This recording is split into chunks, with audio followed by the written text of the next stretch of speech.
Well, everybody, I've had a long trip here, and I'm on my way to head to Hogwarts. I got my trusty book of spells and my magic wand. Now, one thing they did warn me, though, is they said that there is a gang of random wizards that's been going around and attacking and robbing people. Hopefully I won't see them. I should be fine. I got my book of spells here. I'm ready to bring it on, baby. And, oh crap. I see them. I think I see them. They're like super far away, I think.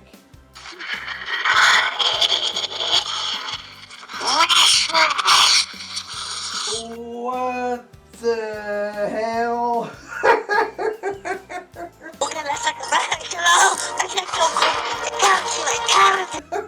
Oh my God! Are you kidding me? Oh, look at the little guys. They're so cute. Look at them go.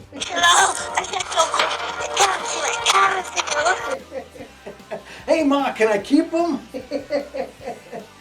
Well, I guess I know how to handle this problem. You know what? That's pretty easy.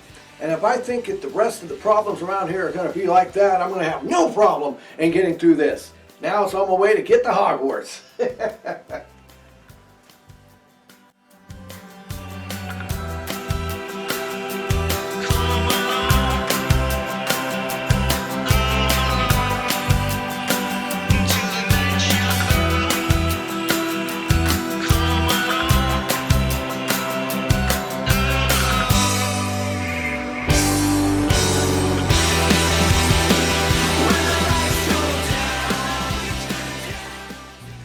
Hello everybody, it's me Nate, aka Devil Dog, and I'm back with another review. This time I'm reviewing Hogwarts Legacy. Before I get started, I will say this is a non-biased review based on the game and nothing else. None of the controversy surrounding this. This is just strictly a game review.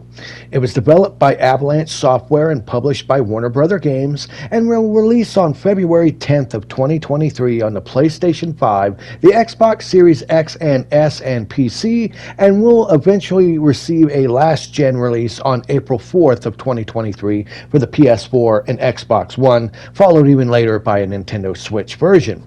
Now, to get into the nitty-gritty of it, you play as a fifth-year student at Hogwarts in the 1890s, where you go around learning spells, exploring Hogwarts Castle, going to classes, learning how to master combat abilities, brew potions, and more. You can explore a huge game world that's full of all kinds of explorable areas. There's tons of caves, dungeons, forbidden forest, and more. Don't even forget, like most all Hogwarts can be explored, and it's actually got a lot to it. Now, you also do get your own customizable room of requirement. Now, that is interesting. I'll talk about that in a second. But when you first start up, naturally, you're booted up and you get to make a character. It has a create a character to it, and it's not the best create a character. I've seen a lot worse, though. You are allowed to make a bunch of different looking people, even though you don't really have that much variety, and you can't make a freak of nature. So if you were wanting to make some sort of monster or some hideous beast, you really can't. You can just make a kid, but I wish they would have done a little bit better with this, but it's not that bad. Now the other thing is you can go around along with doing your missions and other stuff as well, just exploration. You can also take the time to actually tame and take creatures and have them back at your place in your room of requirements, where you can actually take care of them by giving them food and petting them. Don't get me wrong, it's not going to be any massive in-depth like a Pokemon or one of those things with the survival of the animal. You just go and do a couple things and they'll give you an item, but it's still cool because it does allow you to actually go in and do stuff. And your room of requirement is actually quite cool too. It's got its own abilities to be upgraded. You can design and play stuff in it, almost like a Sims game. And as you go through, it gets bigger and bigger with more stuff you can add and tweak. It's actually pretty impressive. I absolutely love it. You go through a little door, and next thing you know, you're like in a giant atrium where you can grow plants and everything. Now, as you go on your adventure, you go and you can talk around and meet friends that'll end up joining you and helping you in missions. And the other thing that shocked me about this is I wasn't aware of this, but the game has different seasons. It actually goes through all 4 different seasons of the year, which is actually very impressive for the sheer size of this game. And in fact, it's not just some, just a paint swap here or there. They actually added a lot to it. Like during Halloween time, there's jack-o'-lanterns everywhere. When it's winter out, there's snow everywhere. It's actually pretty well done. I'm quite impressed with it. Now, as for the overall game, as you play through it, naturally you can't level up your character unless you have a skill tree. So you have a skill tree that consists of 5 different categories with a total of 48 different talents, as they're called, that you can actually get. And the 5 different categories are the dark arts, core, stealth, the room of requirement, and spells. And as you progress through and you level your character up, you can actually pick whatever you want in these different talents to evolve your character in different ways.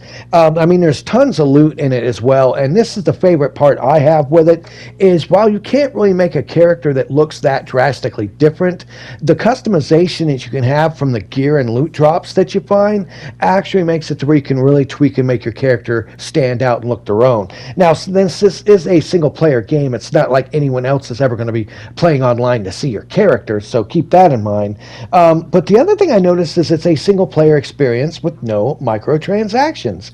Now, hopefully down the road they won't shoehorn them in somehow, but fortunately I can happily say this seems to be a by the books single player giant world adventure that with no microtransactions, which is actually pretty cool. And now I want to get into the main thing about this, is how the game plays when you're doing your fighting mechanics. It's actually pretty interesting, and it plays a lot better than I was expecting. Your character has the ability to roll and dodge out of the way of enemies. You can string together different magic spells to create big combos, and you collect these orbs that will fill up your ancient gauge, which allows you, once it gets full, to press the L1 and R1 button to do an ancient super magic blast, which is pretty cool. Now, a lot of enemies will have a certain barrier around them, and to break it, you have to match it with the same color spell. So if they have like a red barrier, pick a magic spell that is red, and you'll break through it and be able to hurt the enemy. The control of it's pretty interesting too, because all of your magic are mapped to your buttons, your plus pad buttons, and you normally have your minor attacks that are attached to your R2 button. So you can mash the R2 button to do your normal attacks, and then what you do is you hold down one of the buttons you want along with the R2 to cast one of your spells. And by doing this, every spell you have has a cooldown, so you'll have to wait, but you can combine them together. So you can string together some pretty good spells along with just hitting a regular attack, which is R2, and buying time, rolling out of the way, and doing stuff until your spell cools back down and you're able to use it again. And like I said, it's done by pressing in the direction of what spell you want to use, and the R2 button to cast your powerful spells, which I actually thought, is a lot better than I thought, and you can have multiple pages of different spells that you can swap between as you're going through this. Now, this game is a pretty big game, honestly. The main story length by itself is around 30 to 40 hours long. So it's a pretty long game, and it also has 3 different endings to it. Now, don't get me wrong. I would say Mass Effect endings, maybe the Mass Effect 3 ending. It's not that bad. But the 3 endings, it's not like you do stuff throughout the whole adventure that makes it a different ending. It's near the final boss battle that you make a decision, and that's what gives you a different ending. So I thought that was kind of disappointing, but at the same time, it does allow you the ability to not have to play through another 40 hours to pick different things to see a different, quote, ending, even though they're really not that special. And this is a full price game, and since it's on current gen, it is a $70 game.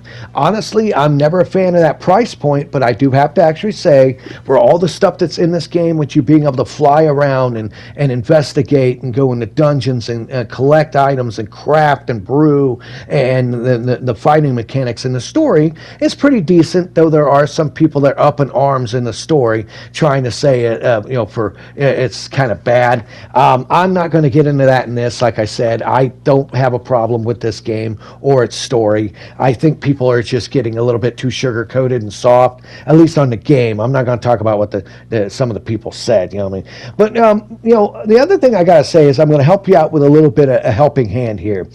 This game can actually take quite a long time to grind your character up, and I found some little secrets I'm going to let you in on. First of all, if you really want to grind and get your level up faster, the best trick is to lower the difficulty of the game down and go to the battle arenas and fight the enemies there. And you do this and you can rack up a massive amount of experience and level your character up multiple times super fast and easy. And you can keep doing it. You really can. The other thing is there's lots of puzzles in the game, lots in the open world, and there's 3 main puzzles that's in Hogwarts Castle. I'm going to tell you a couple of them. The first one is the bridge puzzle, where you're supposed to light these braziers on the bridge and then turn the dials underneath the brazier to a certain number. And this isn't as hard as you think. Just there's like a thing in the ground that tells you basically what number for what brazier. You do that, it'll open up and allow you to get some sweet loot. The other thing is it's a big clock room with the big clock dong swinging back and forth. If you use a spell to freeze it in front of one of the doors, that other coinciding door will open and allow you to go in and get your stuff. And you do that to 4 different rooms in there, and you get a bunch of swag. It's actually kind of cool and rather easy to do. And the other little secret I'm going to tell you is how to make money quick in this game. You get money from finding stuff, but this seemed to work the best for me. It's very consistent too. Now, once you get the ability to, quote, rescue creatures, what you want to do is just keep rescuing the pumpkins and toads, the little miner guys, and you can get a bunch of them and you can go and sell them for 120 gold each at the store in Hogsmeade. Now, if you're one of these people that that's poaching, I feel bad. You don't have to, but it is a quick, easy way to actually make money in this game that it is guaranteed you can keep doing it, because monsters keep respawning, so you can keep collecting them. The other thing I have to point out is if you build your character in a certain way by picking certain stealth options, the stealth is OP in this. I mean, it's a little bit crazy that you can play through most all the game and never have to fight enemies. I got it set in my character to where, along with my cloak and my stealth is set to where I can sneak up and go just about anywhere and sneak up behind people and use my magic to take them out without really having to do much of a fight.